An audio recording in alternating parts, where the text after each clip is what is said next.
You've identified the sources that are at school and life at schools that are prompting increases of anxiety experienced by the young people.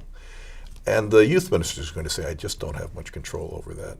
I can't change the standardized testing regimens. I can't change the way in which the school is categorizing or pitting the students against each other very much. But the youth minister has an ability to shape somewhat the way his young people behave at school with and towards each other, or how they experience, or how they understand themselves in the midst of the experience. What can the youth minister do with their young people and or their congregation that might change the experience of anxiety provoked when the kids are at school?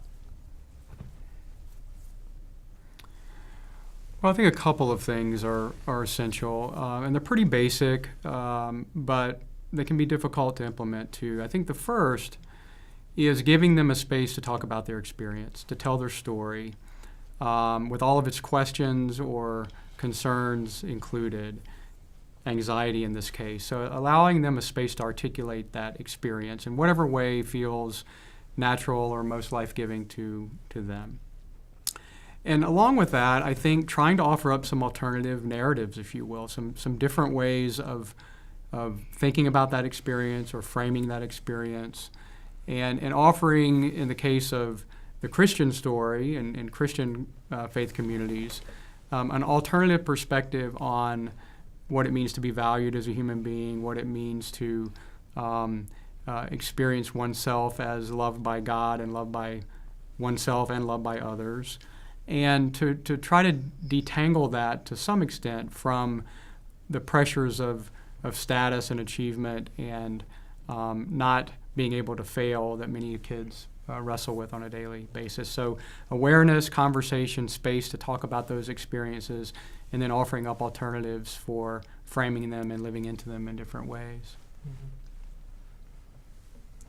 Yeah, and the metaphor that came to mind as you were talking, Allan, is that metaphor of the Corinthian body, where all have parts, and every part is just as valued. And indeed, like, we kind of, as a church, live together in this organic unity where we're always needing to value one another and what each other brings. I also thought that we might need to make youth group less cognitive and somehow more creative or embodied, a bit more holistic, so that we're not asking kind of content questions so much, but we're having experiences with kids. I was thinking back on my own youth group, which was a racially integrated youth group in a very divided town. And one of the things that the youth leader did that was really transformative for some of the kids that came from a poor community, African American kids, was to provide free Taekwondo lessons. And so there was one kid who had a lot of struggles at home, a mother in prison, and